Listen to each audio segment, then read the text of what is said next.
aquí en ese espacio ha habido gente como que muy cercana a la milpa, al cultivo, al campo, ¿no? Y me parece que usted está en otra dinámica distinta, ¿no? Sin embargo, no deja de ser importante como su lucha y todo lo que ha acontecido con usted. O sea, ¿cómo fue, cómo empezó este tema del Tren Maya? ¿Cómo se inmiscuyó en su vida?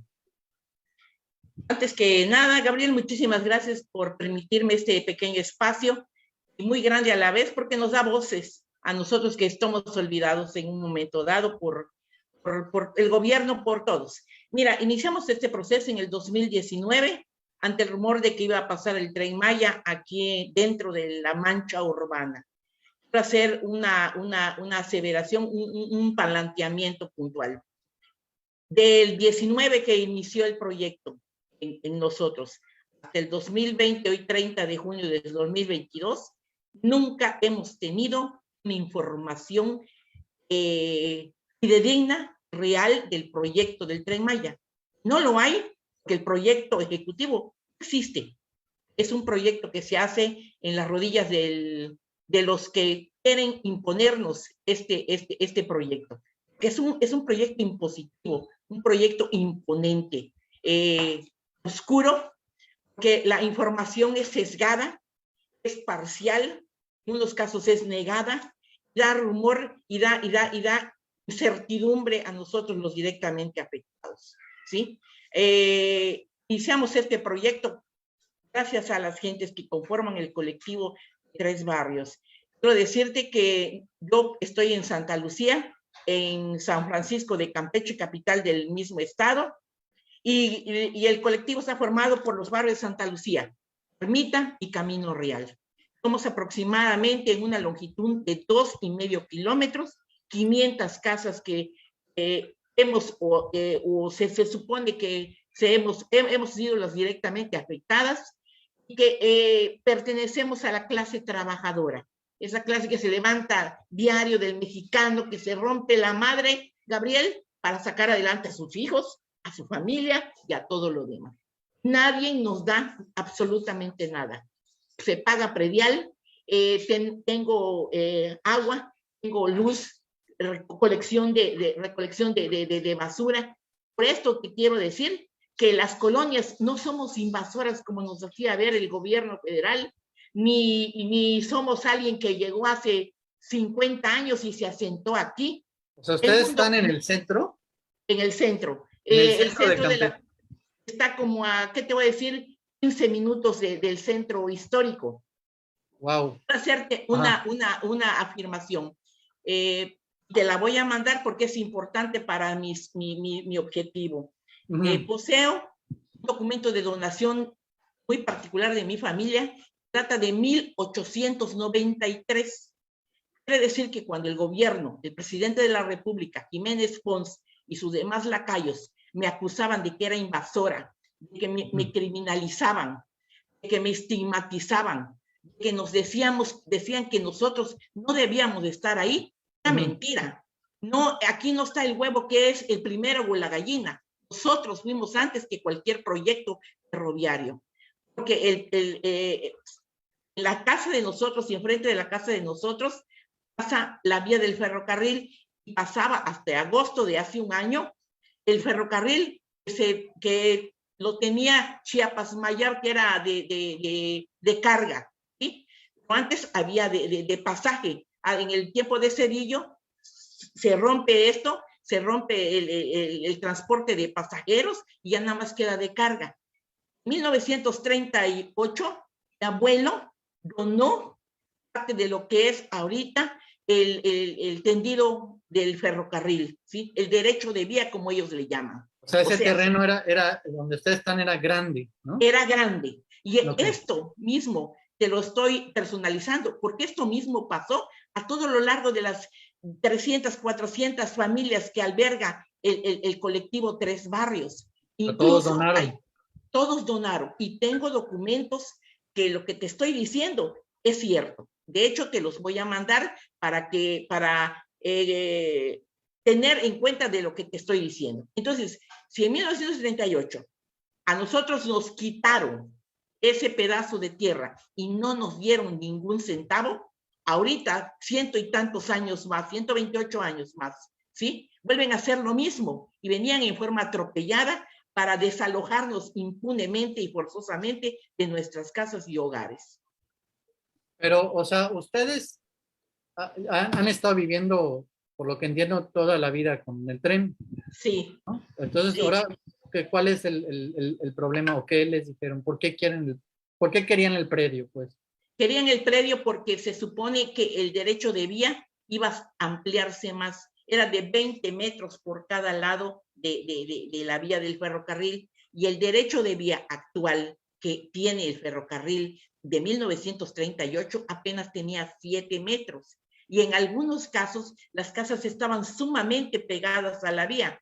Pero así se convivía. Ninguna autoridad federal, estatal y municipal nunca dijo nada y todos pagábamos impuestos y continuamos pagando impuestos. Entonces, la situación era que nos iban a desalojar la fuerza, o así desalojos forzosos, para que nos desplazáramos de nuestras colonias, para que aquí se hiciera más amplio, ¿cómo se llama? La vía del ferrocarril. Acá hay un problema, Gabriel. El terreno de la península de Yucatán es de origen kárstico, calizo, por algo hay cenotes y cuevas. El proyecto del Tren Maya no tuvo lo que le llaman manifestación de impacto ambiental que se debe de hacer en cualquier obra y más de la envergadura que era el Tren Maya. Aquí enfrente de la casa de ustedes, me acuerdo que cuando se hizo un inicio de un desagüe, aparecieron cuevas. Y cuando iniciamos este proyecto de convivencia con los demás vecinos, ellos también refieren que debajo de la vía del tendido férreo hay cuevas. El terreno no es suficientemente firme como plantar un tren de esa magnitud. Fíjate, iba a entrar a la ciudad a una velocidad de 160 kilómetros por hora en la mancha urbana y con una tonelada o un peso mucho mayor que cualquier locomotora o convoy hasta ahora conocidos. Entonces, iba a ser un desastre. Estas gentes nunca, jamás hicieron una manifestación de impacto ambiental. Lo hicieron hasta el mes de junio del año 2021, cuando ya se hizo y eso a instancia de nosotros. Pero no podía hacer eso, ¿sí? Iba a destrozar la ciudad y en un momento dado iban a haber accidentes, iban a haber atropellos, iban a haber tragedias. En el tiempo en el que ustedes han vivido allá, ¿ha habido algún accidente o algo? Claro que sí. Fíjate que en el 90, los 90, en el Camino Real se dio 3 o 4 descarrilamientos, los cuales se les dio a conocer, creo que fue en el 2000, perdón, al presidente Fox, ¿sí? Pero nunca hubo una respuesta por parte de esas personas. Y eso que el convoy se descarrila y entra dentro de una casa de un vecino. Le destruyó la casa. Afortunadamente, no hubo pérdidas humanas. Pero así como esa, hubieron 2 o 3. Pero nunca ninguna autoridad se prestó para darnos o apoyarnos, o tan siquiera venirnos a ver, nunca jamás. Estamos y somos los olvidados ahora sí del sistema. Y eso que iba más lento, ¿no? Ajá, efectivamente, exactamente. Exactamente. Ok. Y quiero imaginar que hay casas en los dos lados, ¿no? Sí, de ambos lados. Está la vía en medio y hay casas aquí, casas acá, ¿no? Efectivamente. Aquí en la casa de nosotros, de la casa del umbral de la calle a la vía, hay una distancia de 7 metros, ¿sí? Entonces, ¿cómo crees tú que vengan a hacernos esto cuando yo tengo actualmente, Gabriel, 65 años? Yo aquí nací, mi madre aquí nació, aquí murieron mis padres y aquí tengo una identidad, aquí tengo, me siento bien, aquí están mis raíces. Y ahora yo digo, sí es cierto que hay que atender a la parte de, por ejemplo, los compañeros de Xpujil y que hay una desforestación en esa parte por parte del Tren Maya. pero nosotros también somos importantes porque constituimos un problema social de veras de gran envergadura, porque esto querría decir un desplazamiento, ¿sí? Por parte de nosotros a otras partes de la geografía de la capital del Estado, pero quién sabe dónde, hasta eso no nos daban certeza ni jurídica ni legal para las casas que nos iban a, según esto, nos iban a dar. Claro, pero ustedes perteneciendo a o sea, a estas casas del centro, igual no se les acercó a alguna otra institución o para decirles, tal vez esta vivienda es como tradicional o algo así. Nada. Te digo que desde que comenzamos ahorita hasta el momento actual, nunca jamás ni Fonatur, ni Secretaría de Gobernación, ni gobierno estatal, ni gobierno municipal, nunca jamás tuvimos un acercamiento. Lo tuvimos a comienzos del año 2020 con la delegada de los programas federales a nivel estatal, la señora Katia Meave, una señora prepotente, engreída, grosera, y que siempre nos dijo que el Tren Maya iba a pasar porque iba a pasar. ¿Ella qué era, funcionaria?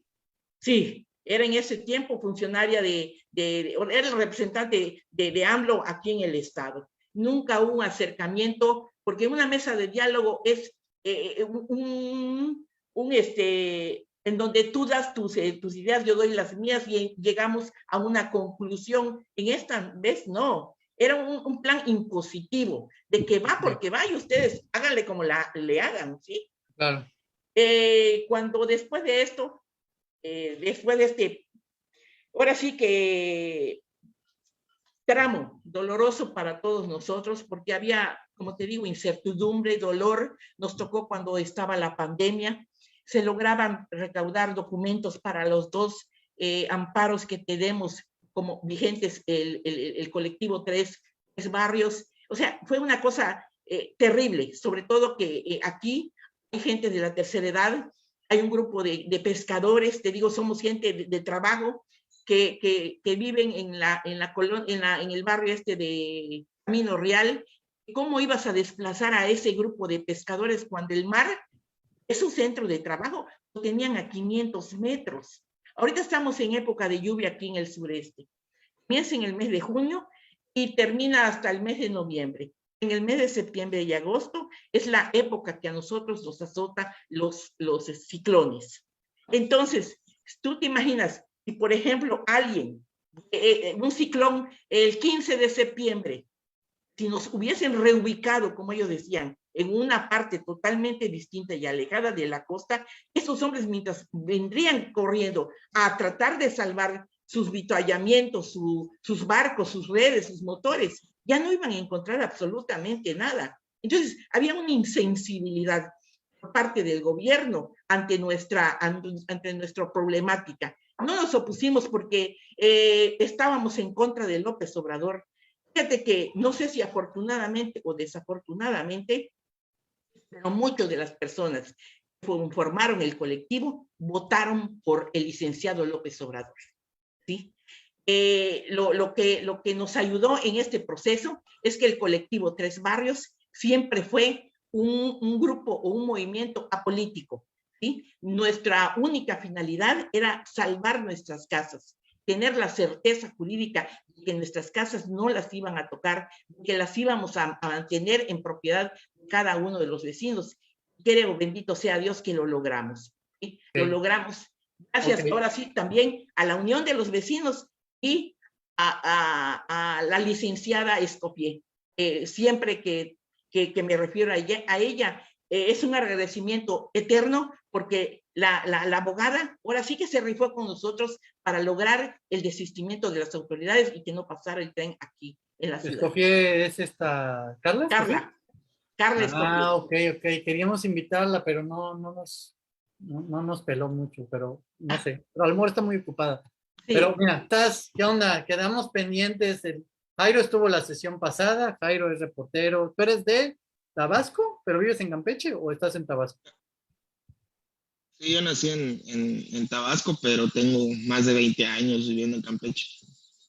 Ok, ¿qué onda? Quedamos ahí medio picados la sesión pasada. Nos ibas a contar aquí un poco más de tu investigación. Sí, es que precisamente pues yo tengo el gusto de conocer a María y a Román. Ellos fueron parte de mucho del soporte y mucho apoyo que tuve para hacer una investigación durante 3 meses sobre el Tren Maya y el fraude que hizo el despacho Barrientos y Asociados, porque ya no están Ese trabajando despacho ya en no este existe. proyecto.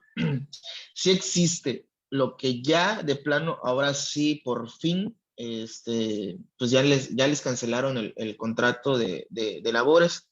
Ellos debían hacer a buena fe todo el movimiento jurídico y transacciones sobre los pagos de derechos de vía, daños ajenos a la tierra, pago histórico por la tierra, entre otras cosas. Ellos debían analizar el tipo de suelo, hacer sacar las mediciones de cuántas hectáreas estaban utilizando por derecho de vía, entre otras cosas, pero pues te comento que pues hicieron un fraude, y María y Román fueron una de las personas de las que más me apoyaron.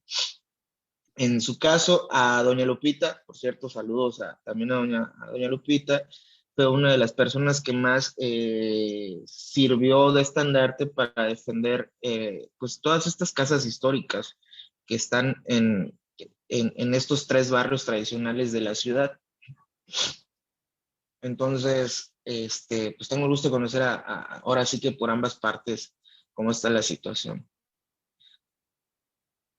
Ok, ¿y cuál fue el fraude? Según esto, ¿les dieron dinero para hacer Pues mira, en la sesión pasada asambleas también? yo les comentaba que desde el 2018 Alejandro Moreno contrata a este despacho para hacer 2 tipos de estudios, uno hidrológico y uno para sacar qué tipo de suelo o qué tipo de tierra hay en toda la ciudad. Estos estudios pues dieron como resultados que no era factible que pasara el Tren Maya por la ciudad, por el tipo de suelo, porque es tipo kárstico aquí en la ciudad. Es decir, tú picas a una profundidad muy a la superficie y se va a desmoronar o se va a deshacer. Además que en parte de la ciudad y de todos estos barrios tradicionales no cuentan realmente con lo que muchos llamamos fosa séptica, sino que ellos tienen cuevas en la parte de abajo de estas casas o de este tipo de suelo. Hay muchas cuevas que les sirven, que obviamente tienen espacios grandes sin solidez. Esto es lo que les comentaba la sesión pasada, que con la velocidad del tren o la velocidad con la que pretenden que se trasladen los 3 tipos de trenes, pues iba a causar severos daños, o sea, de nada les iba a servir. Ahora, más adelante viene, además de los pagos, que pues estas personas, pues simple y sencillamente se aprovecharon de la ignorancia de muchos ejidatarios y de muchas personas.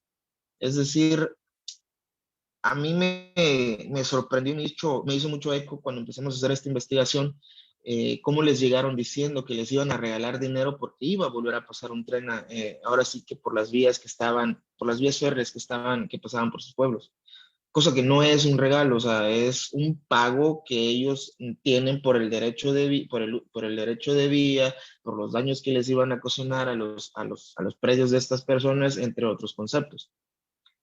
Partiendo de ahí y hablando con cerca de 8 ejidatarios, entre ellos eh, la comisaria ejidal de Don Samuel, que es de donde son María y Román, o donde ellos viven, pues nos damos cuenta que empezaban a hacer unos pagos, luego les decían que ciertos conceptos se los tenían que regresar al despacho, luego algunos otros cheques eran por unas cantidades más o menos entre 200 y 250 mil pesos, que según se los regalaban a los comisarios ejidales, porque ellos no tienen un sueldo como comisario ejidal, que es un pago honorífico por todas las vueltas o todo el apoyo que recibió el despacho para convencer a los demás ejidatarios. entre otras infinidad de situaciones que te quedabas con la boca abierta por todo lo que te enterabas que estaban haciendo para engañar a estas personas. Finalmente, la gota que derrama el vaso es que llega Javier Rodríguez May, quien es el actual director de Fonatur, supliendo a Rogelio Jiménez Pons, cuando estaba como director de Sembrando Vida y de otros programas federales.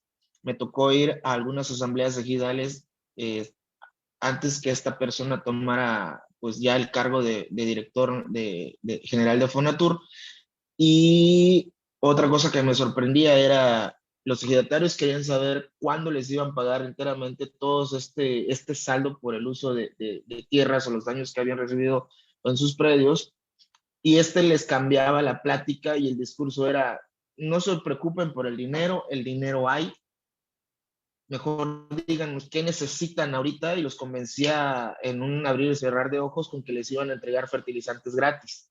O sea, iba a pasar, iban a poner la vía y después iban a ver qué onda, qué onda con el dinero o cómo.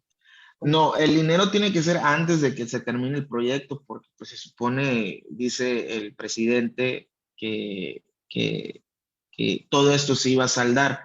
El detalle está que no les estaban cumpliendo en tiempo y forma con todo lo que es el recurso. Ellos obviamente, ¿qué hacen? ¿Qué empiezan a hacer los ejidatarios y los ejidos? Pues empiezan a contratar por la desconfianza que les empieza a generar y por las situaciones que se dieron, que estas personas de barrios asociados trajeron a la capital a algunos comisarios ejidales para cobrar y luego los traían y les quitaban algunos cheques.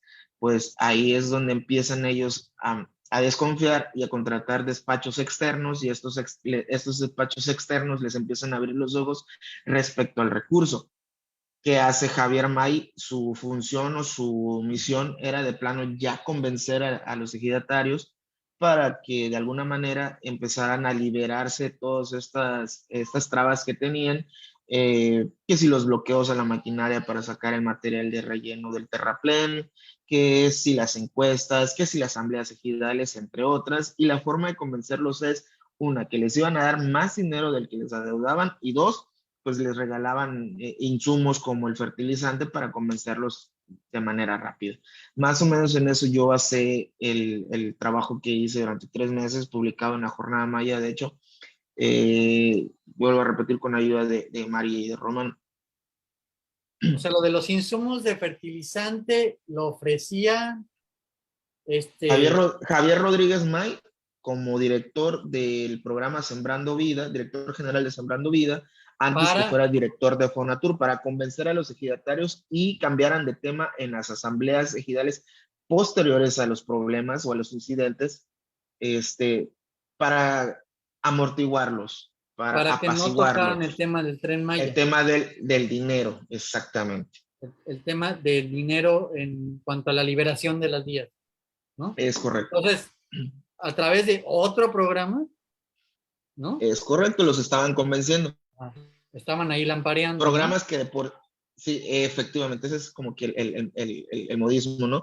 E incluso me tocó una de sus asambleas donde muchos de los ejidatarios precisamente reclamaron eso, que no los quisieran convencer con dádivas, cuando sobre todo esos programas ya estaban en curso para esas comunidades, uno, y dos,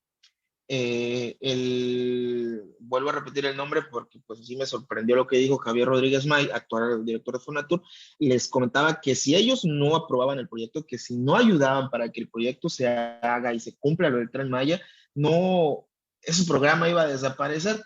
El Sembrando Vida. El de Sembrando Vida, porque no iba a haber quien pagara, o básicamente no iba a haber patrocinador para ese programa, cosa que yo de hecho, tuve un incidente yo en ese día porque pensé en voz alta y dije, bueno, ¿y eso qué tiene que ver con otro, no? Los ejidatarios quieren saber dónde está el dinero y pues casi me sacan de esa asamblea. ¿Quiénes iban a sacar? ¿De chantaje? Algunos ejidatarios que ya estaban convencidos para que les dieran insumos porque ya les habían pagado, etcétera, etcétera. Que porque estaban sí, ya en el programa, estaban bien metidos con Sembrando Vida, me imagino. con Sembrado Vida y con el Tren Maya, digo, Ya. lamentablemente, aunque se haya dicho que este gobierno iba a hacer las cosas de manera diferente, está aplicando aquellas mismas estrategias de tener a sus paleros, no se les puede decir de otra manera, que los convence obviamente con dinero y con otras dádivas para que pues se pongan de su parte de manera rápida y a quienes están en contra del proyecto pues sean una minoría. Mayra, ¿ibas a decir algo? Sí, que parece una suerte de chantaje, ¿no? Que se da también en, o sea, justo lo que acaba de decir Jairo, ¿no? O sea, hay una, perdón, es que no sé por qué no me veo, hay una relación interinstitucional, ¿no? En los proyectos de este periodo neoliberal y en el Tren Maya están operando de la misma forma que en otros megaproyectos, ¿no? O sea, también lo hicieron con Sí, definitivamente. Entonces, Naucalpan. digo, aquí el problema que, perdón. Que decía que también lo hicieron con la carretera Toluca-Naucalpan, con el aeropuerto en Atenco, ¿no? O sea, igual las mismas, las manifestaciones de impacto ambiental todas amañadas, sin respetar los derechos, como decía María, ¿no? Y además buscando que los programas, o sea, ahorcando al campo, ¿no? Si no hacen lo que les decimos. O sea, que la verdad que es la misma característica que los proyectos que estaban operando con otros gobiernos, ¿no? Que no era la 4T ni Morena, y están haciendo exactamente lo mismo, ¿no? O sea, rompiendo el tejido social de las comunidades porque confronta a las familias, ¿no? Con la necesidad que tienen de sembrar, de tener mejor capacidad para producir, y eso genera muchos problemas, ¿no? O sea, en el Estado de México dejaron muchísimo, no solo devastación socioambiental, sino muchos problemas internos en las comunidades por estas confrontaciones, por las dádivas que el gobierno ofrece a través de otras instituciones, ¿no? O sea, es como la misma característica. Es lo Sí, que de hecho yo conozco precisamente a María, porque fue una de las personas que encabezó denuncias en la Fiscalía General del Estado aquí en Campeche, porque empezaron a recibir amenazas, tanto ella como su familia, por oponerse al proyecto.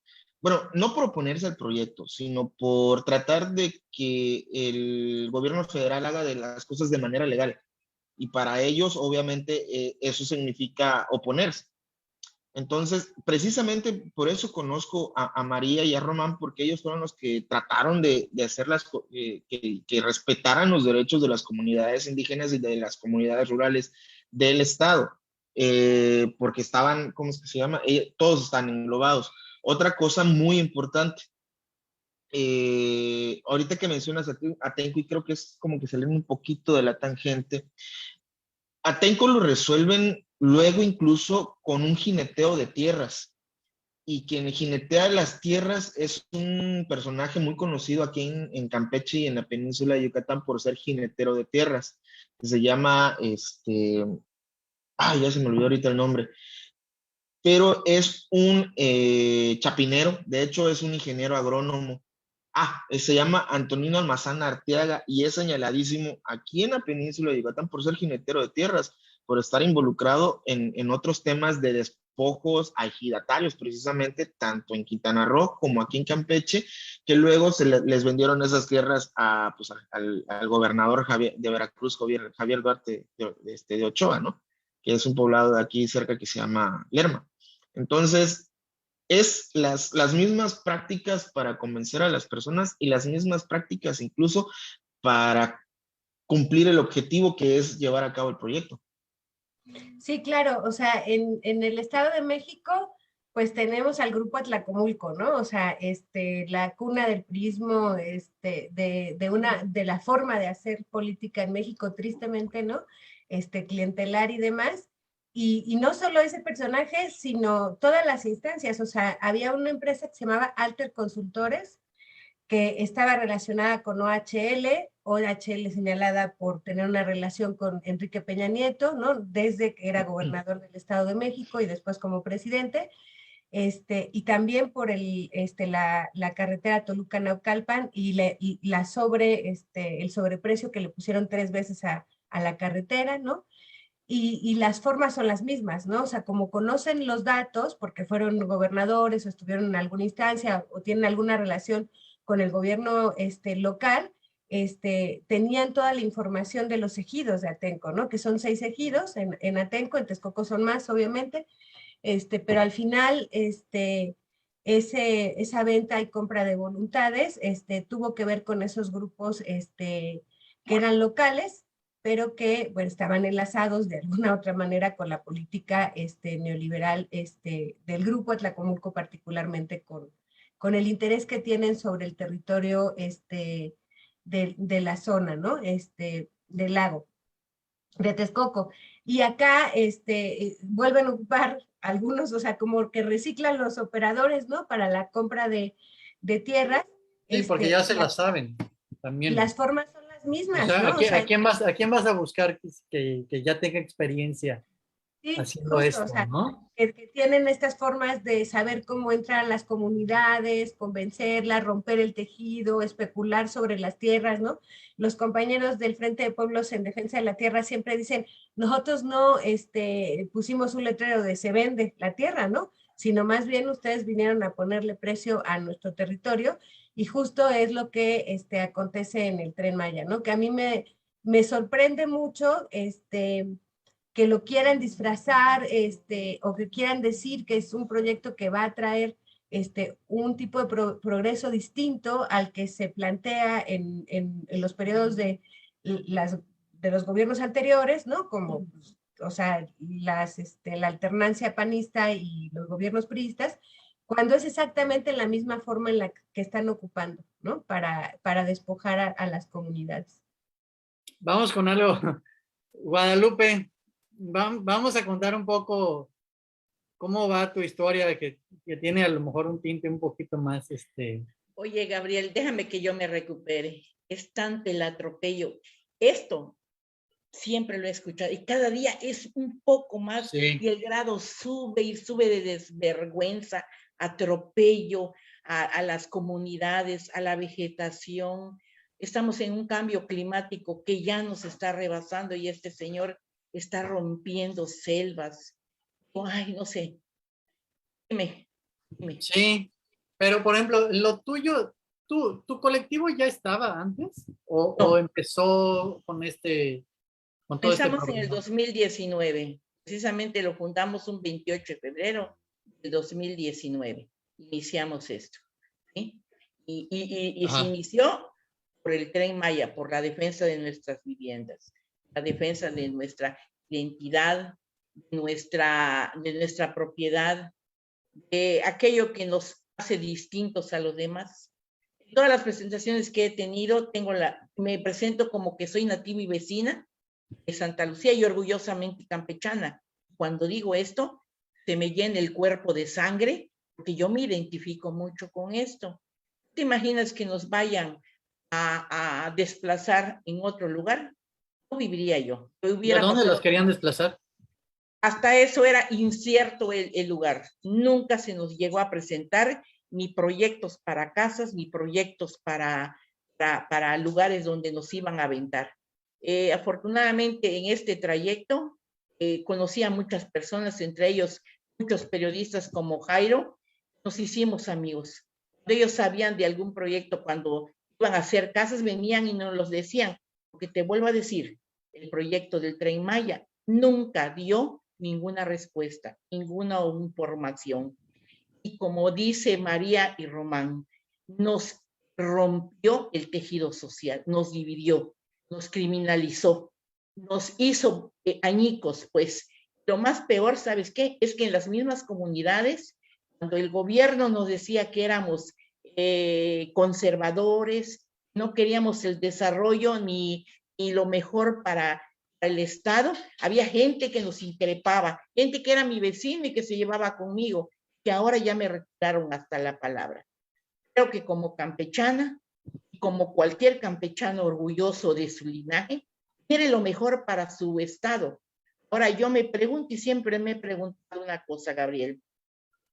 iniciar un proyecto de estos, estoy hablando aquí en la ciudad de Campeche, debemos de tener un colchón o una infraestructura turística, si el Tren Maya le va tirando al turismo. Yo le pregunto a Jairo, que está más embebido en la vida pública, ¿cuántos hoteles tenemos para albergar a turistas? ¿Con cuántos atractivos turísticos cuenta la ciudad de Campeche? ¿Con cuántos restaurantes de 5 estrellas, de 4 o hasta fonditas cuenta el estado de Campeche, la capital de Campeche, para ofertar a esas gentes que en un momento dado nos iban a traer desarrollo y mejores condiciones de vida? Es cierto, la península de Yucatán ha estado totalmente apartada de, como dicen ellos, del desarrollo, ¿sí? Pero gracias a ese blindaje que hemos tenido, y el centro de la República, los gobiernos centralistas no se han fijado en nosotros, existen comunidades como la de Román y María, que ellos conservan el medio ambiente, conservan el agua, sobre todo en la región de Calakmul, que no hay agua. Ellos la basura la reciclan, ellos conservan la tierra, ellos conviven con los árboles. Gracias a esto, y creo que proyectos como esto no nos va a traer de ninguna manera desarrollo. Mentira, tiene que ser un desarrollo sustentable, un desarrollo que vaya en coordinación con nosotros. Somos las gentes directamente afectadas por un proyecto, que nos hagan partícipes ellos también. La zona sur del estado tenemos hermosos sitios arqueológicos. El INAH, por falta de interés, por falta de dinero, por falta o flojera simple y sencillamente, no los da a conocer. La única joya de la colonia la tenemos en Calakmul. La joya hermosa, porque he tenido el enorme placer de conocer la zona arqueológica y la zona de Calakmul, ¿sí? Allá hay una vegetación que digo, te quieres quedar ahí, ¿sí? Ahora yo digo, ¿por qué en vez de implementar el Tren Maya y estos atropellos que le hacen a María y a Román y a sus comunidades, no implementan paseos, abren zonas arqueológicas, abren hostales, abren conforme a las comunidades, y ellos lo saben manejar? Ellos hacen buen uso de eso. Entonces, creo que este proyecto no tiene nada de desarrollo, ni nos los va a traer. Doña Guadalupe, usted tuvo un logro histórico, ¿no? Sí, Gabriel, el 24 de agosto del año pasado, cuando era todavía director de Fonatur Jiménez Pons, declara que ya el Tren Maya no va a pasar dentro de la ciudad de Campeche. Ya va a pasar en el libramiento Pablo García, que era una de las cuestiones que nosotros siempre habíamos propuesto, ¿sí? Porque creo que la funcionabilidad y todo lo demás del proyecto del Tren Maya no se demeritaba por el mero hecho de pasar dentro de la mancha urbana, ¿sí? Ahorita tengo entendido, están trabajando afuera de la ciudad de Campeche. Ahorita ya no nos han tocado, ¿sí? Nos han tocado, y eso es el acierto que hemos tenido por parte de Fonatur. ¿A qué cree que se deba? ¿Usted cree que se deba a la presión que ustedes ejercieron como colectivo? Yo pienso que sí, y a los 2 amparos que tiene el colectivo Tren Maya en vigencia. Iniciamos este proceso jurídico en el 2020, un amparo, como dice María, con COVID logramos recolectar 222 firmas. Gentes que venían asustadas, que venía el COVID y los iba a agarrar. Una total desinformación. Venía el Tren Maya y nos iba a agarrar nuestras casas, y tampoco había información.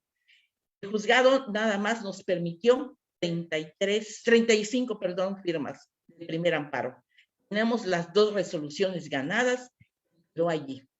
El segundo amparo se inicia en el mes de febrero de este año, del 2021, perdón, de 2021.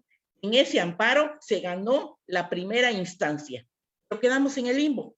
Ahora pasa una situación, todos los amparos se relacionan con el Tren Maya, pasaron al juzgado primero en la ciudad de Mérida.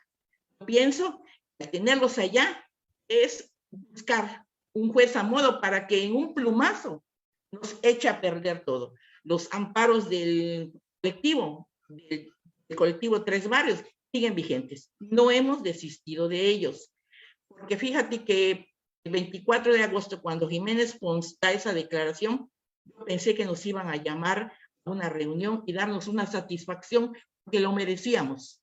Nunca jamás nos reunimos. Nos tuvimos que contentar con una declaración a nivel periodístico que hizo el señor, y allí acabó todo, ¿sí? Entonces, por eso los amparos siguen vigentes, al menos del colectivo Tres Barrios. ¿Ahorita ya no la ha vuelto a contactar nadie?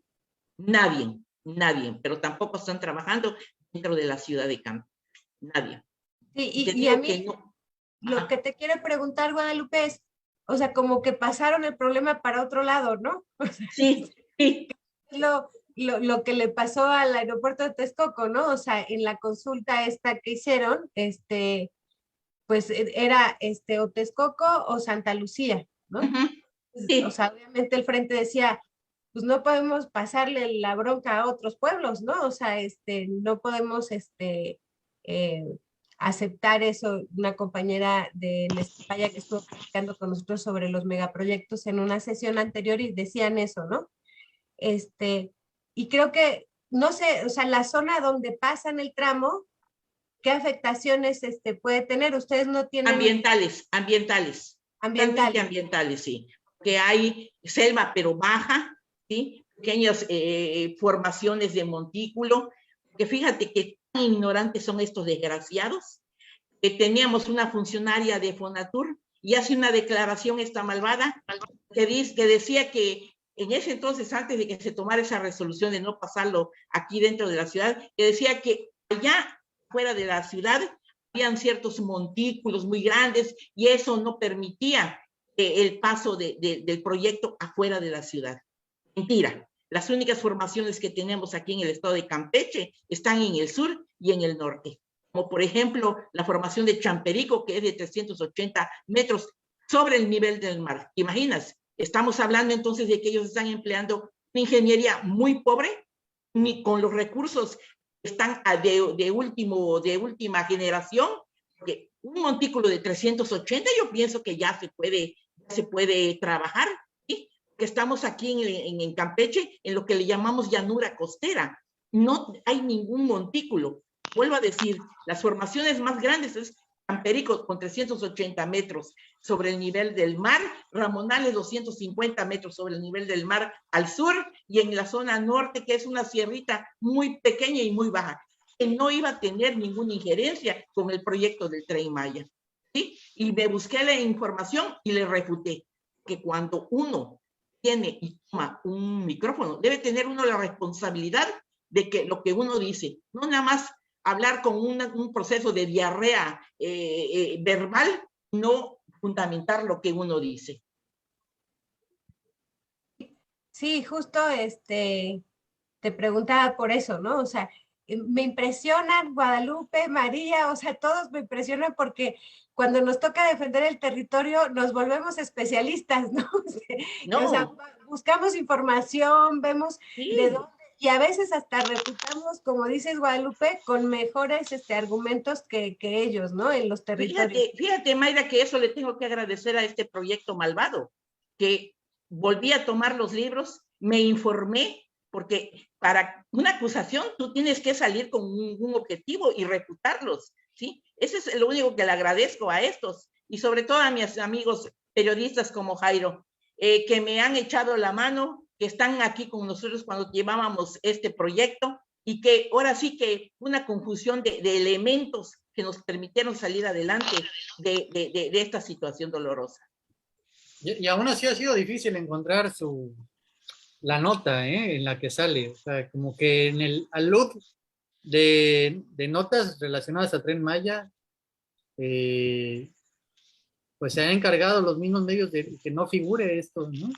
De que no figure este acierto. Sí, es cierto, fíjate, pero en estos 2, 3 años que en un momento participé como vocera del proyecto del colectivo Tres Barrios. He tenido la enorme fortuna, porque es una enorme fortuna, de que he tenido aquí en la casa periodistas de España, por ejemplo, El País, El Universal, Milenio, vinieron incluso unos redactores de Alemania, ¿sí? Y otros medios de comunicación, los medios locales a los cuales tengo que agradecer mucho porque son mis amigos. Y sí, pero desafortunadamente nos tratan de callar, pero no lo van a lograr. Tantas veces yo defienda mi casa, saldré ahora sí con lo que tenga yo, porque no me van a llevar, no me van a llevar, ¿sí?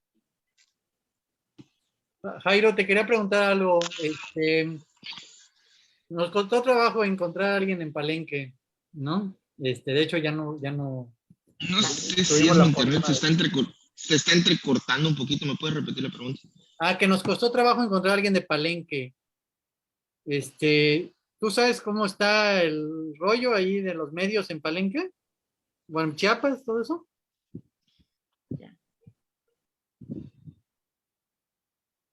O sea que como que lo que vi en los medios de Chiapas está muy a favor del Tren Maya.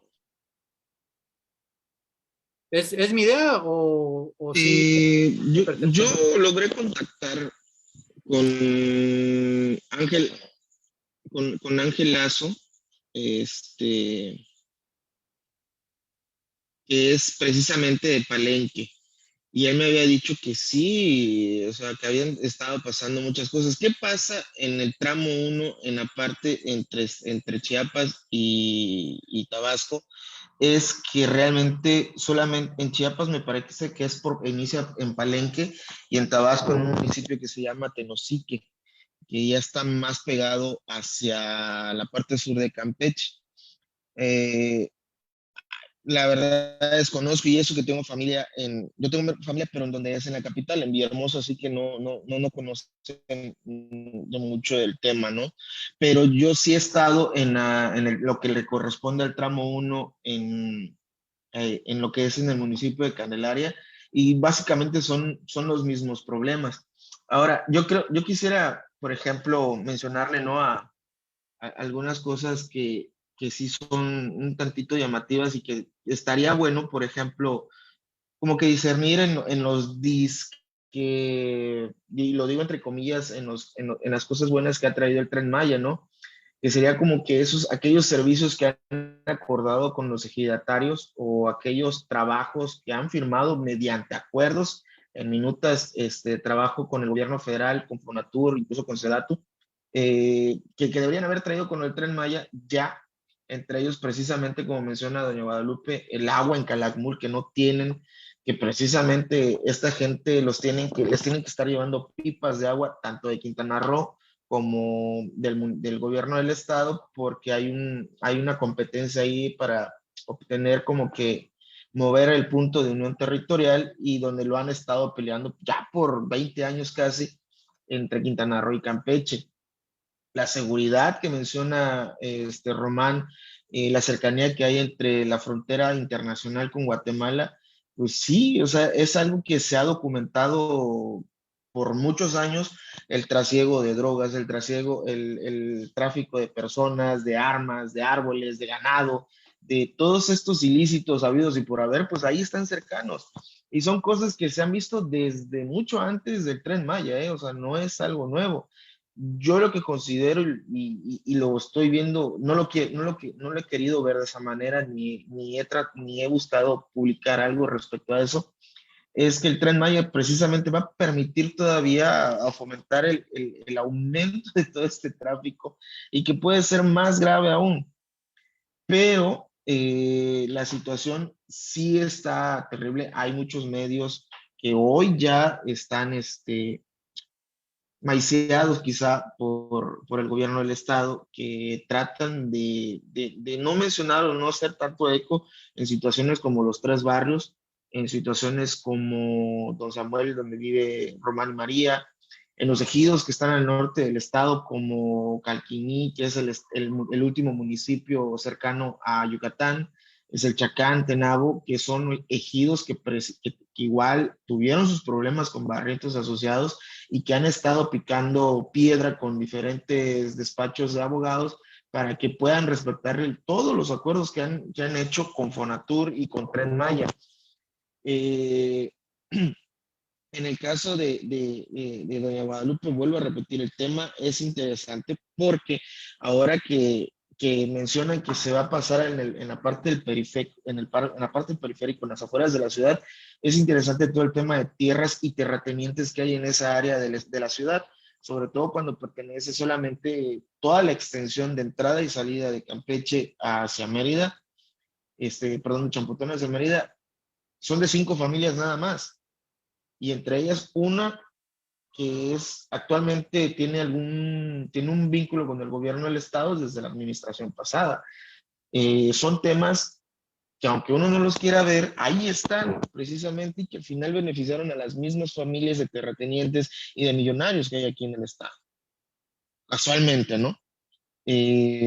Efectivamente, ahorita no están haciendo ningún trabajo respecto al Tren Maya, solamente están haciendo la compactación del terraplén, y que este terraplén, pues, dependiendo la zona, dependiendo el tipo de suelo, es la altura que va a tener. Entonces, es terrible. Y como dice doña Guadalupe, no hay montículos grandes aquí en Campeche, y los montículos que existen, aún así los desbaratan para convertirlos en material petro que están sirviendo, que están usando para el Tren Maya. Entonces, poner de pretexto que no puede pasar el Tren Maya por las afueras de la ciudad, hoy queda pues es exhibido como una tontera tanto del gobierno federal como de Fonatur. Ok. Pues bueno, pues creo que ya nos extendimos otra vez. Yo le agradezco a todos los que estuvieron, a todas que estuvieron por aquí, los que estuvieron conectados, los que los van a ver en repetición.